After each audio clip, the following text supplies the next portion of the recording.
So the author, may Allah have mercy upon him. So again, we're continuing in the section concerning those women whom one is not allowed to marry. So the author, may Allah have mercy upon him, said, moreover, four are forbidden by explicit text, meaning they are mentioned explicitly in the Quran and the Hadith from the perspective of affinity, any in-laws through marriage. They are the mother of the wife, so your stepmother or mother-in-law, the stepdaughter, if so, the mother of the wife, common, okay, without any restriction. So once you marry a woman, then her mother, your mother-in-law, becomes mahram, forbidden. You would not be allowed to marry her. The stepdaughter, if he has consummated the marriage with her mother, so the stepdaughter becomes mahram, becomes unmarriageable after marriage and consummation of the marriage. So marriage alone does not make the stepdaughter mahram, unmarriageable.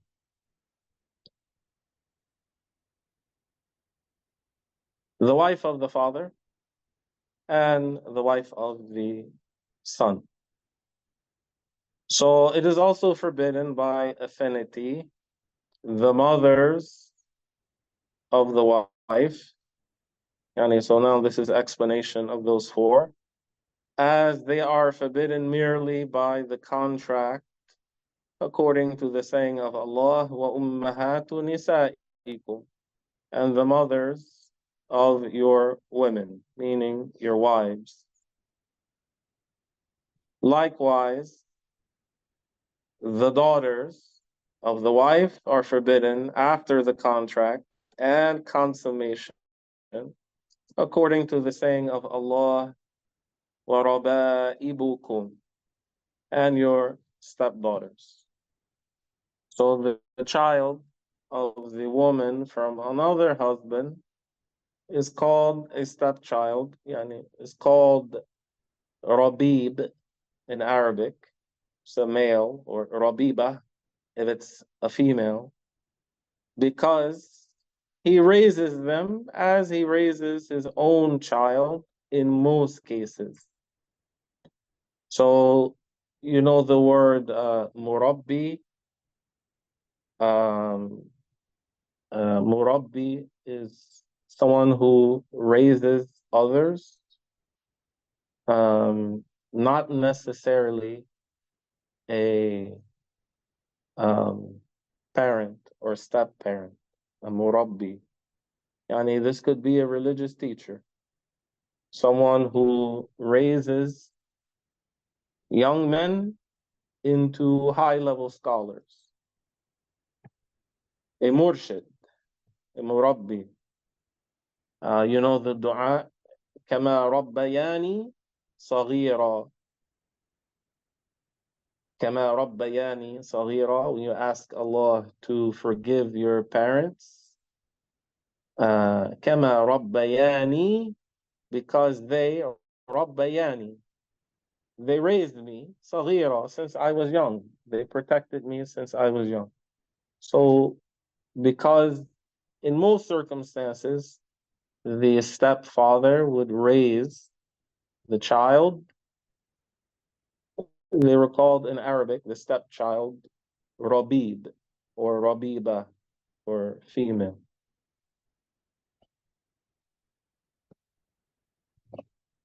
So he said then it became more general, and they were named thus even if he did not raise them.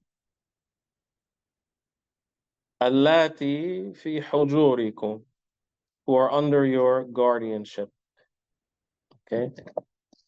So Now here there is clarification in the book about what is mentioned in the ayah. If it was said that he, meaning Allah, mentioned guardianship due to the predominance of the situation, not as a condition.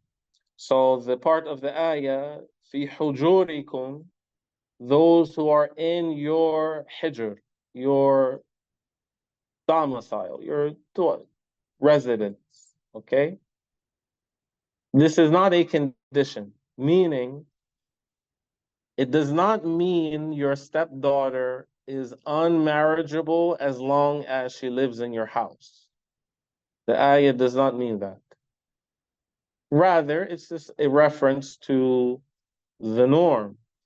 The normal situation is that the stepchild would be with the mother, and the mother is living now in your house, okay, after divorce or after being widowed. So it's not a condition. Rather, it is a description of the normal situation. So, من نسائكم اللاتي دخلتم بهن, from your women with whom you have entered upon, is related to وَرَبَائِبُكُمْ, and your stepdaughters. So that means that the stepdaughter from the woman with whom marriage has been consummated is forbidden to the man, but is lawful to him if he has not consummated the marriage with her. So that means if a man married a woman, she had a child, it's not his child. He divorced her mother before consummating the marriage, before having intercourse with her. He divorced her. Her daughter is still marriageable. She does not become mahram, unmarriageable, until he consummates the marriage with her mother.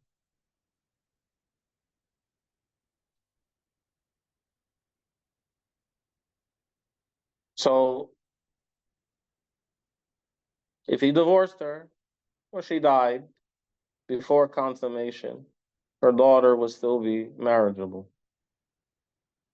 Moreover, entered upon, dakhaltum bihinna, entered upon them, it's a metaphor for intercourse. Okay. فإن لم تكونوا دخلتم بهن فلا جناح عليكم. But if you have not consummated the marriage with them, then there's no sin upon you. So there's no sin upon you to marry their daughters if you have separated from them or they have died without consummation, as we said. And it is forbidden for a woman, it is forbidden for a man from the perspective of combining marriage with the sister of his wife. So that is, one is not allowed to marry two sisters at the same time. He cannot combine the marriage of one sister and the marriage of another sister simultaneously. Whether the two sisters are full sisters, so they have the same mother and same father, half sisters by the father, or half sisters by the mother, by blood or by nursing. So he cannot marry a woman and her sister by nursing. So they were nursed by the same woman. According to the saying of Allah, وأن تجمعوا بين الأختين إلا ما قد سلف. And that you should have two sisters together except what has already passed. Yani, what it means is you're not allowed to have two sisters together unless other conditions are fulfilled, such as there was an irrevocable separation or the first sister died. So the first sister died, then he can marry the second sister.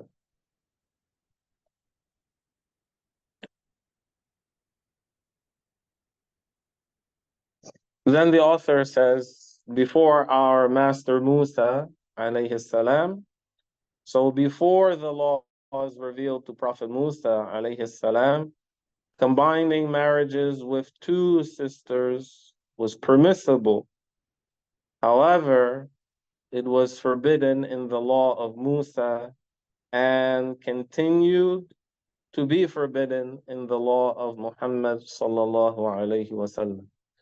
So this speaks of the issue of nasikh and mansukh, abrogating and the abrogated. So in the religious laws, the shara'i' of the prophets, there are commonalities that exist in all of them. So whether it's the laws revealed to Adam, the laws revealed to Noah, the laws revealed to Ibrahim, the laws revealed to Isa, Jesus, and the laws revealed to our Prophet Muhammad sallallahu alaihi wasallam, there are commonalities. There are things which were obligatory throughout them and things which were forbidden throughout them. And there are differences. And those differences are differences of practice, not creed. So it's not that what was revealed to Prophet Noah, for example, did not include believing in resurrection. All of the prophets believed in resurrection. All of the prophets called their people to believe in resurrection. All of the prophets forbid fornication. All of the prophets forbid lying. All of the prophets forbid killing people unjustly. However, what would differ would be, for example, how many times does one pray throughout the day and the night? In the laws of Prophet Muhammad alayhi salatu wasalam, that's 5. But in the laws of previous prophets, it was less than that. In the laws of previous prophets, prayer was obligatory in specific places. In other words, the earth was not a masjid, a place where you can make sujood in its entirety. You had to go to specific places for prayer.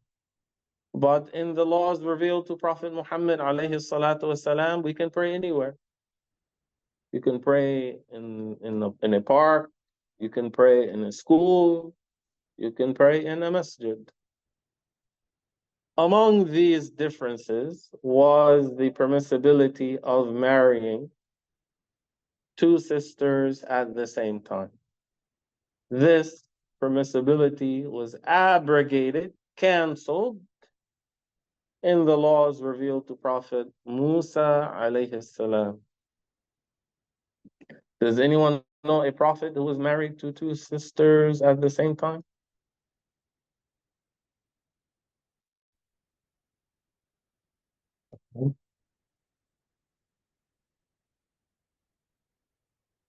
Yeah, Prophet Yaqub alayhi salam. Prophet Yaqub. Yani there is ikhtilaf in it. Some scholars, they said he married the mother of Yusuf and Benjamin, alayhim as-salam, after the death of his first wife. Like, so it is also forbidden to combine marriage between a woman and her maternal aunt, and between a woman and her paternal aunt, according to his saying, sallallahu alayhi wasallam, yani according to the hadith, لا يجمع بين المرأة وعمتها ولا بين المرأة وخالتها. One should not combine in marriage a woman and her paternal aunt, or a woman and her maternal aunt, as narrated by the two sheikhs. Who are the two sheikhs again? Al-Bukhari and Muslim. So by consensus, and there's no ikhtilaf, there's no difference of opinion in this issue, it is forbidden to combine marriages between a woman and her maternal aunt, and between a woman and her paternal aunt. Which also includes what? A woman and her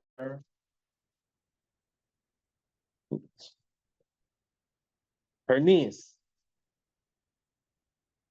So when we say a woman and her aunt, we're mentioning the niece first. But if we say a woman and her niece, we're mentioning the aunt first. So one is not allowed to do that. And by this, we come to the end of this chapter in the book. Does anyone have any questions before we go to the next chapter? I think it's easy. It's easy.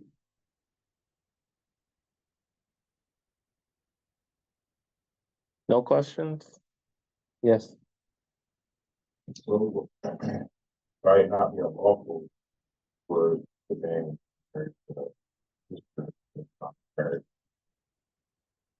But just, the guy like the same quarterback covering.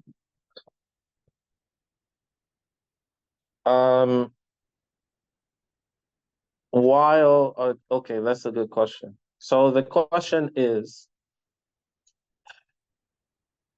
if the man is not allowed to marry a woman and her sister at the same time, are the guidelines the same related to covering and Khalwa being alone with him? This sister,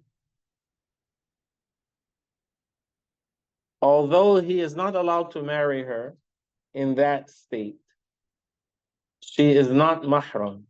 She's still marriageable, because his wife could die and then he can marry her sister, right? So she is still marriageable. Because she is marriageable, she's mahram. She's mahram. Or sorry. Because she is marriageable, she is not mahram. She still has the judgment of a ajnabiyya, a stranger, not a wife or close, unmarriageable relative. So she has to cover as if she is in front of a stranger, and she cannot be alone with him.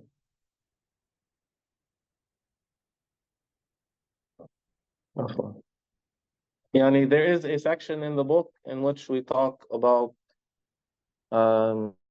covering and what a man is allowed to look at as far as a woman is concerned. Now, one might ask, why are you talking about that in the book?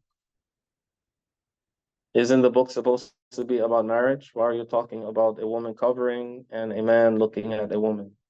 Because we said before, it is sunnah when a man makes the decision to ask for a woman's hand in marriage who he has not seen. It is sunnah for him to go and look at her first before he asks. But what is he allowed to look at? So this is why the subject is covered in the book. Fine. Now the next chapter pertains to the marriage contract. So the marriage contract requires extra caution and confirmation compared to other contracts, considering the consequences of failing to meet its conditions. The consequences would be like what? The person would be committing zina. If he had an invalid marriage contract, that means the woman is not his wife. So he is cohabitating with a stranger thinking that it's his wife. So the consequences are severe. That is because the invalidity of the marriage contract results in the loss of lineage. The loss of lineage for who? If a child comes from that marriage. So if a man and a woman have a child through zina, then the lineage of that child does not go through the biological father. He is the child of his mother or her mother. So the lineage of a person is through the father. Okay? It's through the father. If a child is born from zina, is the lineage of that child through the biological father? No.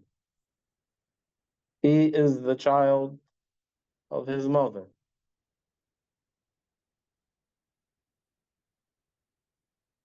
So it results in the loss of lineage and the violation of Allah's sanctities. Yani Allah deserves to be obeyed. And it is necessary to avoid what Allah prohibited. Those are the sanctities of Allah. And one of the things that Allah prohibited is zina. Zina. So the contract's invalidity leads to a forbidden relationship between them, between the man and the woman, which may result in a child who is not attributed to the man. Now, one may ask, if the child is a girl, Islamically, what is her relationship to the biological father? Is she marriageable or unmarriageable? Yeah, this is America. There's illegitimate children all over. So, does this man treat this female child that he had by way of zina as his child or a stranger? Is she marriageable or unmarriageable? Again, we're talking about what's the rule in the religion. And this issue, there's difference of opinion. And according to Abu Hanifa, radiyallahu anhu, she is not marriageable. Although it's through zina, she's not marriageable, according to Abu Hanifa. According to Imam al-Shafi'i, radiallahu anhu, she is ajnabiyya, which means she is marriageable. He treats her like a stranger. Her lineage is not through him. He has no obligations towards her. She does not inherit from him anything. She does not say, I am the daughter of so and so.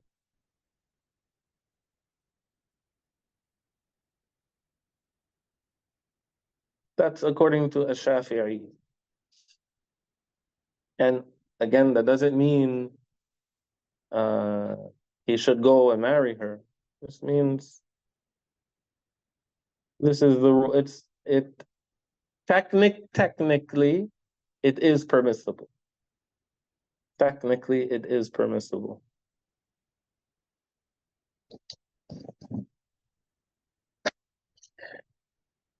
Yani sometimes which we'll talk about this later. Sometimes marriages are invalidated based upon information.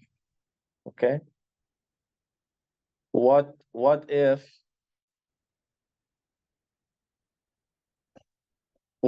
you're 50 years old and you find out that your father married the neighbor and he never told anyone? So her daughter, who was your best friend, was really your sister, and you never knew.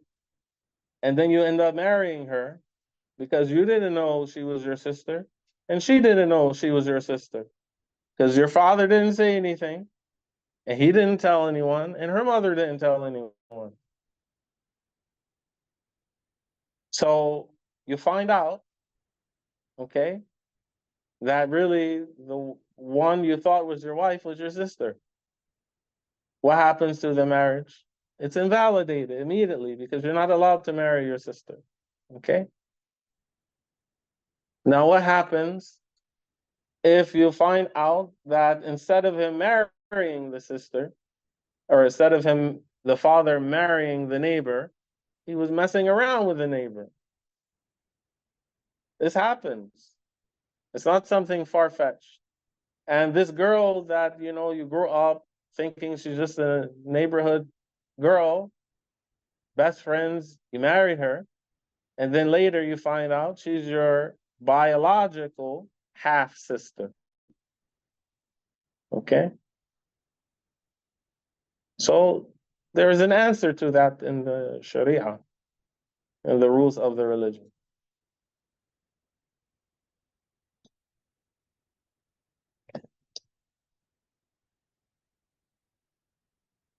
So the intercourse within an invalid marriage becomes fornication, and the child born becomes a child of fornication, not attributed to his or her father, and not inheriting from him. This extends to other related rulings. Therefore, extra caution is exercised in marriage beyond what is exercised in other matters. And this is achieved by learning its rules through instruction from a knowledgeable teacher and applying them. So, and really, this is something general. Yani learning, being instructed from a knowledgeable teacher, that applies to all of the fields of religious knowledge. Because the Prophet sallallahu alaihi wasallam, he said, "May yuridillahu bihi khayra yufaqihu fi din, wa innama al-ilmu bit-ta'allum." That the one whom Allah will goodness for, Allah will grant him understanding in the religion. And knowledge, وَإِنَّمَا الْعِلْمُ بِالتَّعَلُّمِ. And knowledge is only by learning. And ta'allum in Arabic is learning from a person. It's not qira'ah, it's not reading, or al-mutala'ah. It is learning from a teacher, not merely reading in books. So whoever does not learn the rulings of marriage may fall into a forbidden marriage in the sense of fornication. They may end up living with a woman who has become forbidden for him or forbidden to him by uttering a word that he does not consider to be a divorce, but in actuality, a divorce. I have a friend. He is Palestinian. His wife is from India, from a Muslim area in India. She told me that her father or her mother said to her that her father has divorced her hundreds of times.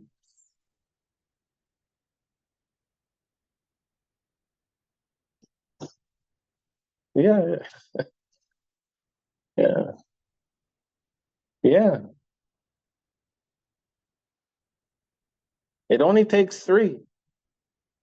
So you understand, once he got to three, I mean, that's it. That's it. So that means they were living together and not considering that they are divorced, when in reality they are divorced.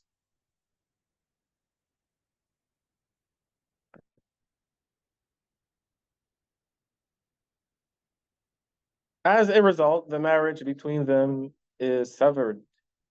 Then out of their ignorance, they think they are living in a lawful state when they are actually living in a state of prohibition in terms of meaning. Now, the Sharia came to preserve the five essentials. And some scholars, they count it six, which are the preservation of intellect. So remember, I said there are commonalities that are found in all of the religious laws revealed to the prophets. Among those commonalities is the preservation of the intellect. So doing things that damage the mind has always been forbidden, such as drinking alcohol, preservation of lineage. So fornication has always been forbidden, because one of the things that preserves lineage, one of the goals of marriage, is the preservation of lineage.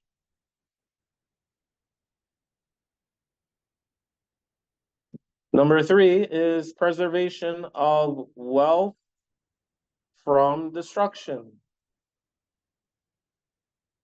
So a person who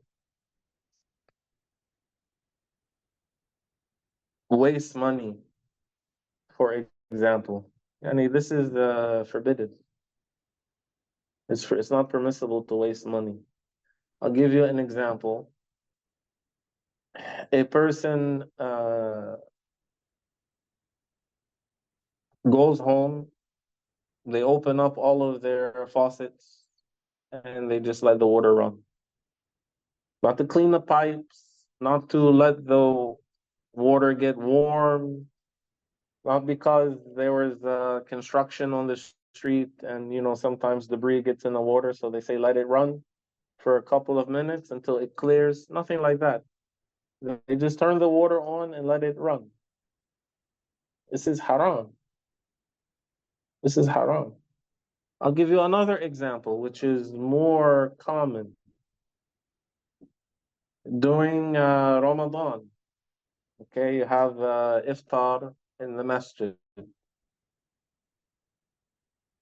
People put, 5 pounds of food on their plate and they take 5 bites and then they throw all of that in the trash. That's haram.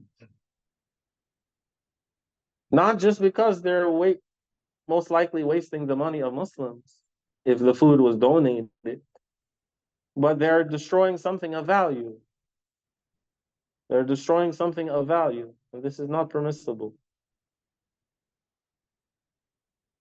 The fourth is preservation of life.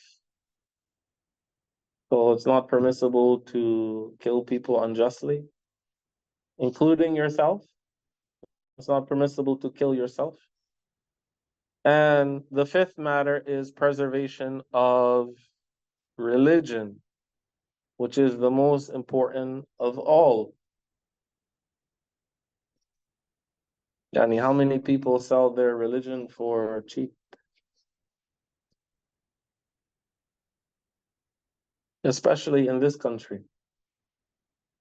You see people, you might say fresh off the boat. They'll come from like Saudi Arabia, for example, with a big beard, and like few months pass, the beard is completely gone. Uh, they walking around with jeans, one of those uh, remember the guy who was like Tony Montana's best friend? Okay, the collars with they're real sharp, and it got like the Miami chain, and his chest and his hair is hanging out, and he's walking around University City or downtown with a late night date, okay, that he met from on Tinder or something like that. Yeah, people will they will sell their religion. They will sell their religion. They will flip. Subhanallah. Likewise, it is necessary for someone who intends to marry to learn the rulings of divorce.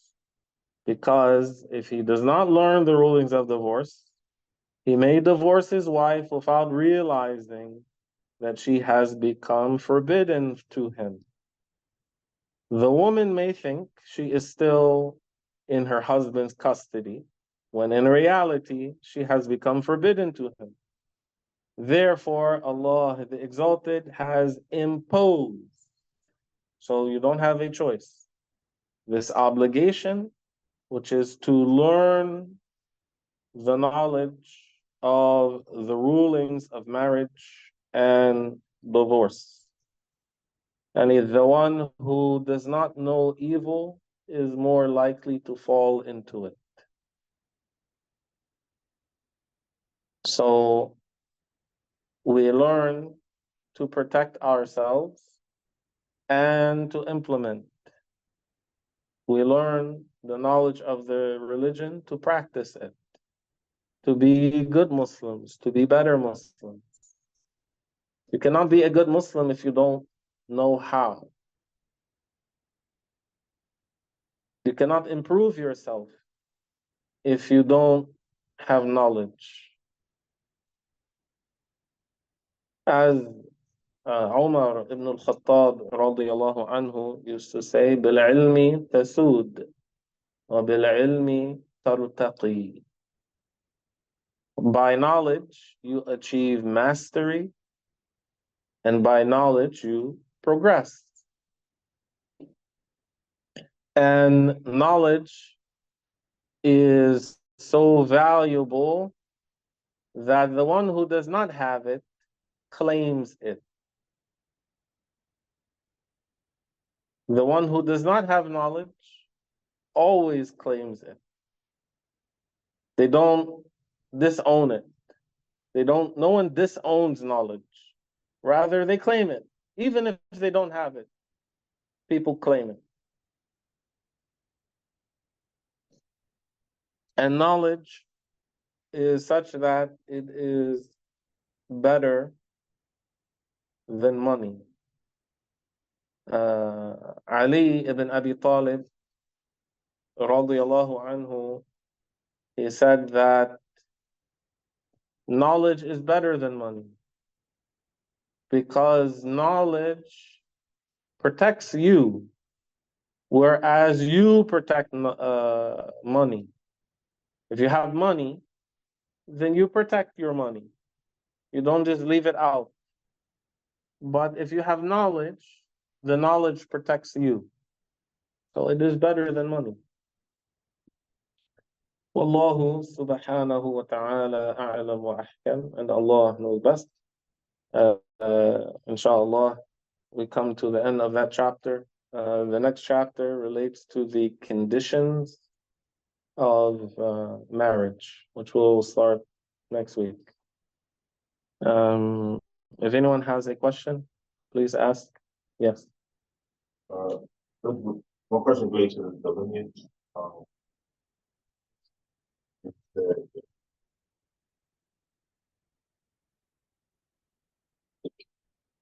when you have a child, out, out, Mm-hmm. didn't think the child didn't Mm-hmm. biological father. The child should be mother, right? Mm-hmm. Whoever the mother married. She's thinking husband. Mm-hmm. No. The lineage is a blood lineage and affinity are different. So the woman, her lineage goes through her father. Her lineage goes through her father. So Fatima, radiallahu anha, she is the daughter of Muhammad sallallahu alayhi wasallam. Her lineage is like that. But once she married Ali, her lineage did not change. Now, the name that she uses, that's a different issue. So changing the name is not the same as changing the lineage. So if a woman married and then took on the name, the last name, the family name of her husband, that does not change her lineage. The child goes to her father's.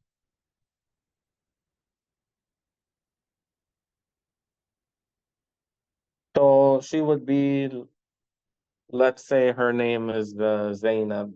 Her mother's name is Maryam. Her mother is Maryam, the daughter of Ahmed. Okay? So she is Zainab, bintu Maryam, binti Ahmed. That's her lineage. Yes. It's a similar question. So if the child is comes out of this, comes out of the ZNAC, biologically, the child's not the lineage doesn't go through the father. Like, No. it just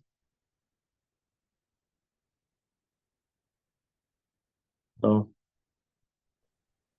And it's not the child's fault. It's the fault of the parents. It's the fault of the parents. It's not the child's fault. Assalamu alaikum, Sheikh. Oh. Alaikum assalam. I always forget to turn this off. I have a question about the marriage. Man divorces a woman, say he divorced her, but never remarried her, or the iddah went past. What is that man still eligible to bring her back if her iddah went past? So a man married a woman, he divorced her. All right, that finished or it did not finish? The iddah went past, period. It went past. All right, so if the iddah finished, then if it was, um, if he still had two divorces or one divorce left, if he did not use up all of his divorces, and it was, then he can remarry her, but he needs a new marriage contract. If the iddah expired, he needs a new marriage contract. As long as it was not a, if you want to say, a permanent terminal divorce in which he cannot bring her back to the marriage and he can never marry her again. In some cases, which we'll talk about that later in the issue of li'an, in some cases, she would be forbidden for him forever. That's the case of li'an. If it wasn't like that, but he just divorced her 3 irrevocable divorces, then he could not marry her again unless she married another man. Yani after her iddah, she married another man, consummated the marriage, then he divorced her, the second man, then her iddah term finished, expired, then she could go back to the first. Barakallahu feekum. I got it. Ameen wa fiik. Sorry, 1 second. I don't know.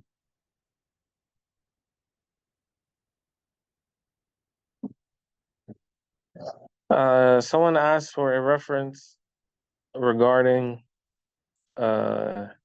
wasting things. Yeah, it's mentioned in a hadith, but now I don't remember the exact wording. But inshallah, next week I'll look it up. If a Christian man and Christian woman get married, and the man later converts, become a Muslim. Okay, so someone asked if a Christian man and Christian woman get married, and the man converts and becomes a Muslim, does he have to redo his marriage contract? So this is something also we talk about in the book, related to the breaching of the marriage contract by Islam. The direct answer to this question is, if the man is the one who embraced Islam, then the marriage contract with the Kitabiyah, the woman of the book, the woman from the people of the book, is not invalidated by him embracing Islam. So he does not need a new marriage contract.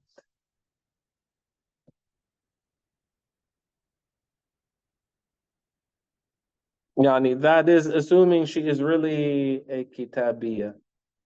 So there are issues here. We're not going to talk about them now. But there are issues regarding people who identify themselves as Christians, but Islamically, they're not Christians. In some cases, they are apostates. They say they are Christians. They were born to parents who say they are Christians. But in some cases, Islamically, they're not. They're apostates. And there's other details. So, like we said before, there are plenty of Muslim sisters available. So marry a Muslim. Don't marry a non-Muslim woman. It is extremely disliked. Extremely disliked. Extremely disliked to marry a non-Muslim woman. Yeah, I believe so. If it's not in the printed copy, it's in the PDF. If it's not in the PDF, I'll add it to the PDF. Yes. What do you mean by?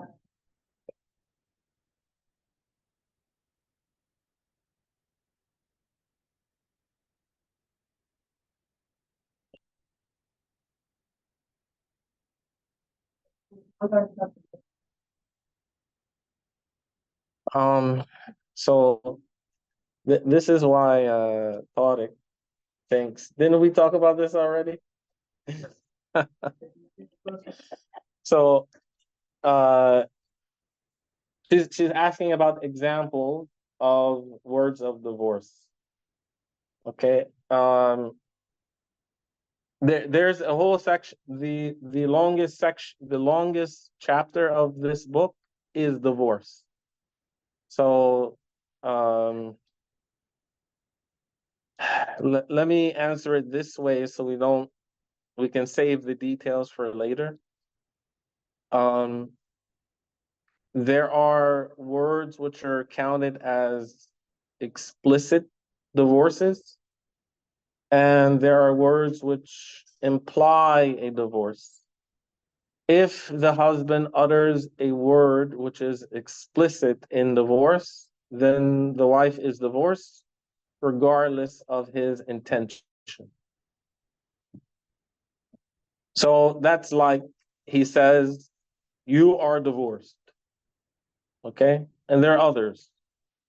So if he says that, and then he says, I was just so angry, I didn't really mean it, it doesn't matter. She's divorced.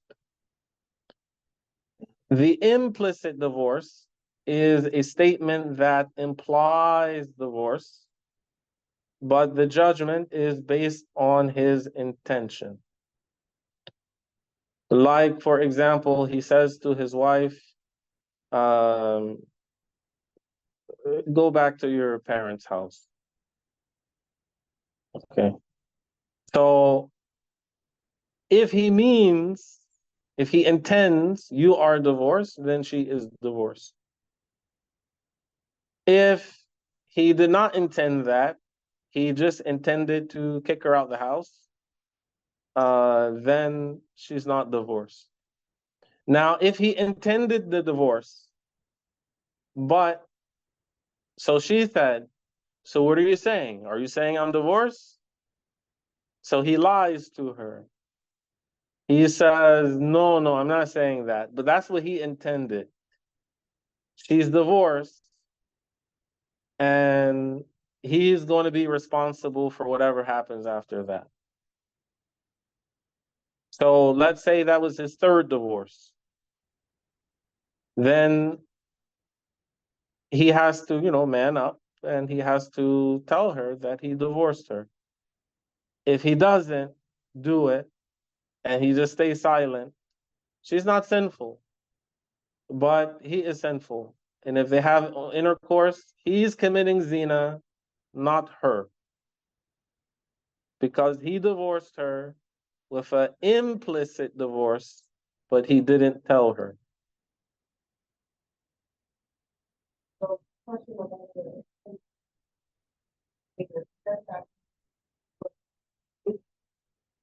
Yes. Yes. Yes. Question is made more carefully. When you handed out the book, you stated that these were not real people. Was there any specific reason you stated that? No, just like just to let you know, I didn't have a couple model after any yeah, it was just AI generated. Oh, no. Yeah, the ruling for the image would be the same, whether it's AI generated or a painting or a photograph. Do you have any more books? Yeah, I do. Okay. I know one. Okay. Yeah. Sorry. Are there any other يعني if you have any other questions, inshallah, next week. Wait, someone posted it. فسبحان الله وبحمده وأشهد أن لا إله إلا الله وأستغفر الله وأتوب إليه وبارك الله فيكم وأحسن الله إليكم.